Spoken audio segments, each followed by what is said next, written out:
બરાબર. હવે ગઈકાલે આપણે જો પહેલી આપણે વિધેયના પ્રકારની વાતો બંને જોડે ચોપડી છે ને એક મને આપી કારણ કે એક મારે જોઈશે બરાબર ને. એક મારા જોડે હોય તો શું કામ જલ્દી થઈ જાય આપણે કારણ કે આપણે 2 વિડીયો થઈ જાય તો સારું આવે કરીશું જેટલા તો. હા આપણે ગઈકાલે પહેલા વિધેયના પ્રકારની વાત કરી. વિધેયના પ્રકાર કેટલા હતા? 3. એક અનેક અને એક. આમાંથી કયો સંબંધ સાચો હોય છે? અનેક એક. આ બંને સંબંધ વિધેય છે અને એક અનેક નહીં આવે, અનેક એક આવશે. હજુ ધ્યાન રાખવું હોય તો રાખજો બરાબર. તમે ઉદાહરણ એવું લખ્યું હોય તો તમને જલ્દી ખબર પડી જશે. અને પછી આપણે આલેખના પ્રકારોની વાત કરી. હવે આપણે એક મહત્તમ પૂર્ણાંક વિધેય છે. આનો અર્થ એવો થાય છે કે એને તમે જો fx શું આપ્યું છે તમને ખબર પડે. મહત્તમ પૂર્ણાંક વિધેય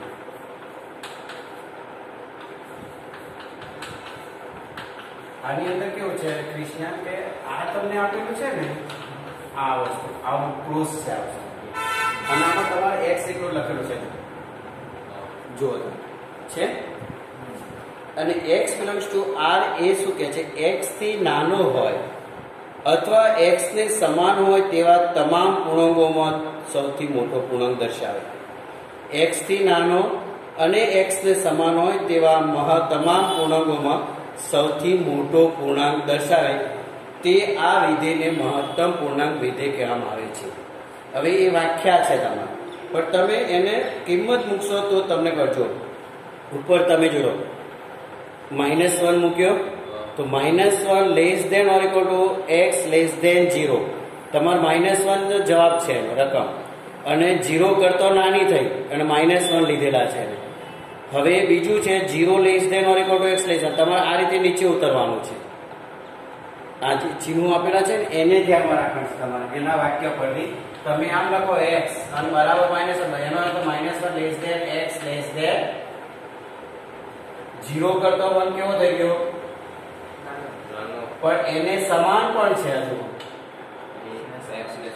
એવી રીતે તમે 0 less than or equal to તમારો અક્ષર આપી દીધો હશે જો 1. હવે 1 એ x કરતા મોટો છે પણ 0 કરતા કેવો થઈ ગયો? પછી 1 less than or equal to શું થઈ ગયો?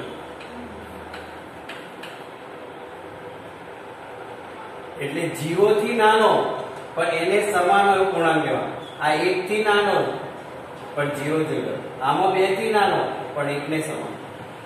હવે તમારો જે ગ્રાફ બનાવેલો છે એ જ જોવાનો. પછી 2 આવે એટલે મોડ ઓફ x તમે જે કિંમત મૂકશો એની જ કિંમત તમારે ત્યાં દેખાશે. અહીંયા જે કિંમત છે તમને આ બાજુ કિંમત દેખાશે. એને આનાથી નાનો અને આને સમાન. બસ એટલે તમારો આ જે લેફ્ટ હેન્ડ સાઈડ નો જે જવાબ છે એ તમારું ઇક્વલ ટુ આવે. બરાબર. હવે જો આલેખમાં કશું કર્યું નથી. આ જે ચિહ્નો છે તમારે ખાલી યાદ રાખવાની જરૂર છે. આમાં આ લેખમાં કોઈ પૂછાતો દાખલો હોય ત્યારે જોવું પડશે એક્સ્ટ્રા. હવે તમને કોઈ 1 2 3 તમે લખતા જ છો બરાબર. અને અહીંયા આવશે 1 2 3 4. તમે જે બિંદુ લખશો એ પ્રમાણે તો માઇનસમાં પણ જશે આલેખ. સો માઇનસમાં બી આલેખ જાય છે બંનેમાં.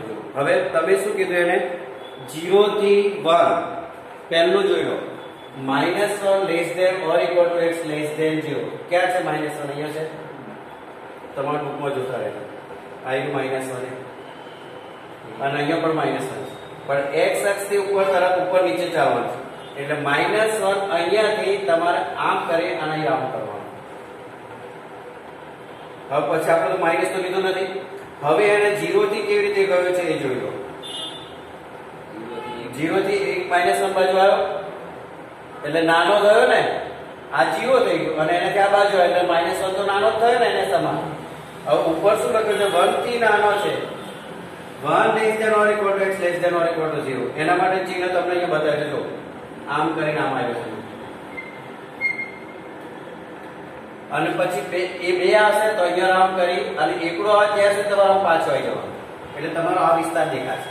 જો -1 ને સમાન અને 0 થી નાનો. આ 0 થી નાનો છે ને -1 તો તમે આમ પાછળ આવો. x અક્ષમાં બિંદુઓ જોવાનો, y નું નહીં જોવાનું. આ -1 આ x અક્ષ છે. હવે જો તમને આમાં ખબર છે 1 થી નાનો કોણ છે? 0.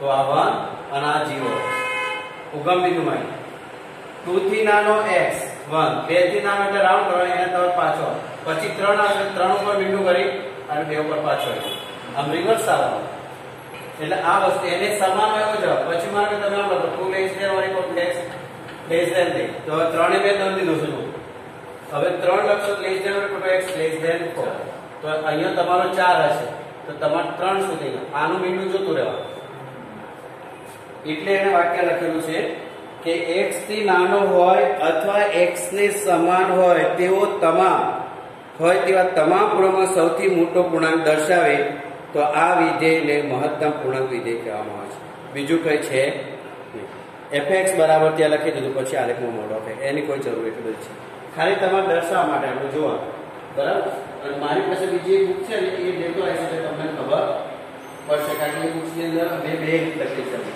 સીલિંગ ફેન અને બીજું એક છે ફ્લોરિંગ એવું બે અલગ પાર્ટ પાડેલા છે એવું તમને બીજી નોટ લઈશ ત્યારે તમે કહી શકો કે તમારી નોટ છે કે નોટ ચાલે છે એટલે હું નથી આ પાંચે નોટ હતી લઈને ચલો હવે જુઓ બે વિધેયના સરવાળા આમાં કશું છે ને બહુ પપ્પો જેવું છે એક વિધેય fx હોય બીજું વિધેય gx હોય તો સરવાળો કરવાનો તો શું કરવાનું fx છેદમાં rs હોય fx plus gx બાદબાકી કરવાનો તો શું લખવાનું fx minus gx ગુણાકાર કરવાનો શું લખવાનું fx into gx આ રીતે પણ લખાય અને આવી રીતે પણ લખી શકાય છે ને આવી રીતે પણ આ બંને વસ્તુ એક જ છે અને ગુણોત્તર એટલે fx ના છે તમને જે બે વિધેય આપે બે સરળ બાદબાકી ગુણાકાર કરો તમારે નીચે ઉદાહરણ આપી દીધેલું છે જો પણ અહીંયા સરળ છે આમાં gx 0 હોવો જોઈએ અત્યારની પોઝિશનમાં પણ તમે જ્યારે રકમ સંક્ષેપમાં જે x આવે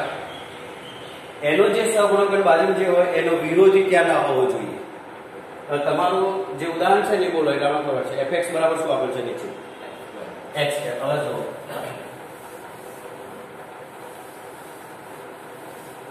fx બરાબર x છે અને gx બરાબર 2x+1 હવે સામે અહીંયા આપણે વિધેય લખેલા છે બંનેનો સરવાળો કરીએ તો x2 + 2x+1 થઈ ગયો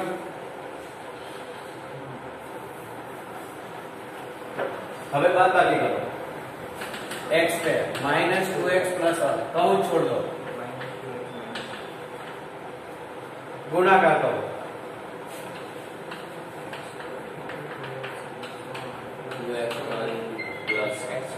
હવે આમાં જોવાનું તમારે x2 છેદમાં 2x+1 હવે આમાંથી x ને કરતા કરીએ તો શું મળે આપણને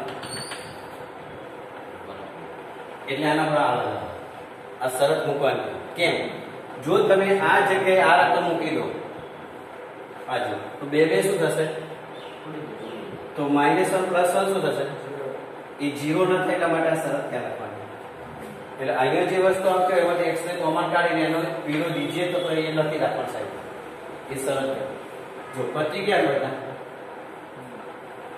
કોઈ પણ તમારા સ્વાધ્યાયમાં રાખો હશે સાહેબ કયું સ્વાધ્યાય આવે આપણે હા હવે જો પાછળ બી એક દાખલો આપે છે fx = √x અને gx = x બધું જ આની અંદર કરવાનું છે જો એક છેલ્લી વસ્તુ તમે જોઈ લો f series into x એટલે fx માં gx આપણે ચલો fx શું છે બોલો અને gx x ની ઘાત કેટલી હોય 1 આ x ને આવી રીતે લખાય અને આ x ની ઘાત ઉપર જાય શું થાય બેટા હવે ગુણાકારમાં આધાર સરખા તો ઘાત ઉપર શું થાય પણ આપણી પાસે તો બાદબાકી છે ને ચલો લસા કેટલો આવશે 1 - 2 શું આવે જવાબ 1/2 આ જવાબ છે જો આનો જવાબ અને આ જવાબ ના લખો તો આના છેદમાં શું છે તો એને ઊંધું કરી દો એટલે ઘાત શું બની જાય એટલે 1/√x થઈ ગયો ને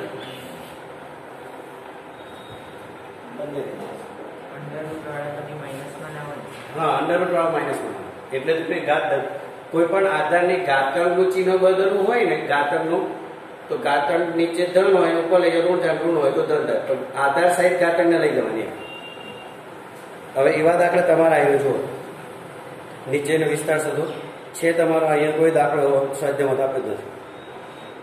સ્વાધ્યાયમાં નહીં આપ્યો હોય તો પ્રક્રિયામાં આવો દાખલો હશે. ચલો હવે આપણે પેલા સ્વાધ્યાય 2.2 સોરી 3 કયો સંબંધ વિધેય છે જો તે વિધેય હોય તો તેનો પ્રદેશ અને વિસ્તાર લેવો. હવે તમને આપણે ગઈકાલે એક વાત કરી ક્રમયુક્ત જોડોમાં તમારે ચેકિંગ કરવાનું. પહેલો ઘટક હોય એ કોનો હોય બેટા? બસ. અને બીજો ઘટક હોય પણ એક એક હોય અને અનેક એક હોય.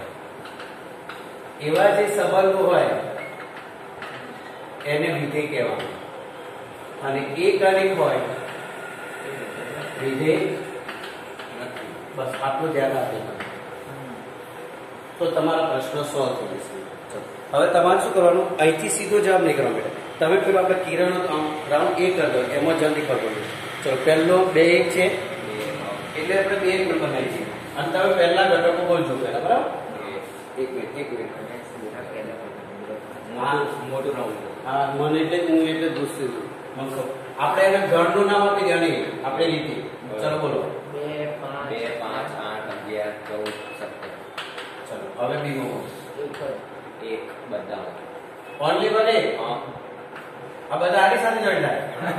હાલ્યા વિધેય નહીં. હા આવડી ગયું તને? છે એ અચ્છા અનેક એક બરોબર. તો હવે તમારો પ્રદેશ 2 5 8 11 14 17 વિસ્તાર જોઈ લો, જવાબ ચેક કરો પાછળ.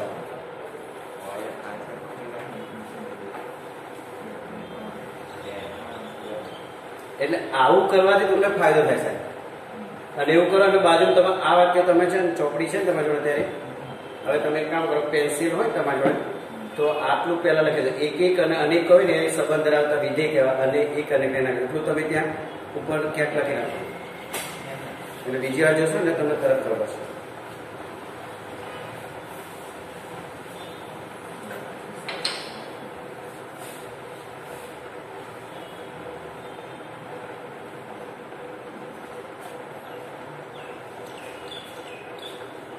હવે હું આ પૂછું, આપણે બીજું કરીએ, બરાબર?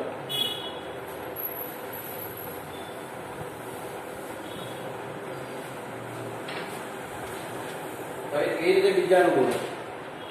2 4 6 8 10 12 14. 2 4 1 2 10 12 14. આટલા બધા છે.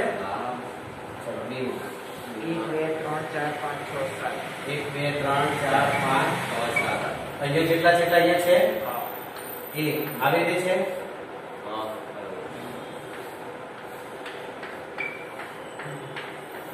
કયો વિધેય છે તમારું? એક એક વિધેય ધરાવતા સંબંધને વિધેય કેવળ લખી દો. એટલે હા વિધેય કયું છે?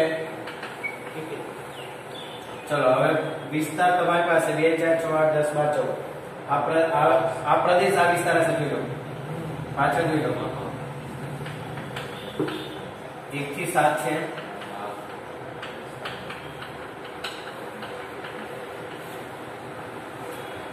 ઓલામાં તો આ બાજુ એક જ હતો, તમે એક જ હતો. હા. એમાં અનેક એક થાય. આમાં કઈ રીતે? એમાં એક બન્યો.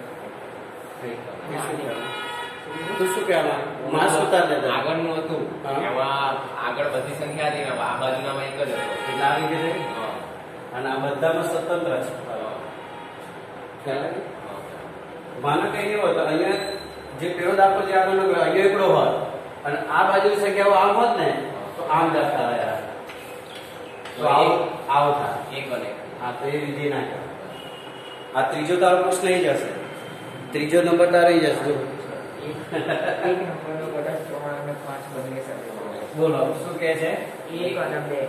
એક પહેલામાં 1 1 2. પહેલા ઘટક બોલો તો જ મને હા, ખબર. 1 1 2. 1 1 2 2 થાય. બરોબર. અને 3 અને 5. 3 અને 5. સામે કઈ સામે સામે સામે 3 5 5. 3 5 5 એટલે ચાલે એ 5 જ થાય ને. હા એક એ પહેલી વખત 3 સાથે, એક બીજી વાર 5 સાથે અને 2 5 સાથે. 2 5 સાથે, 1 5 સાથે ફરી.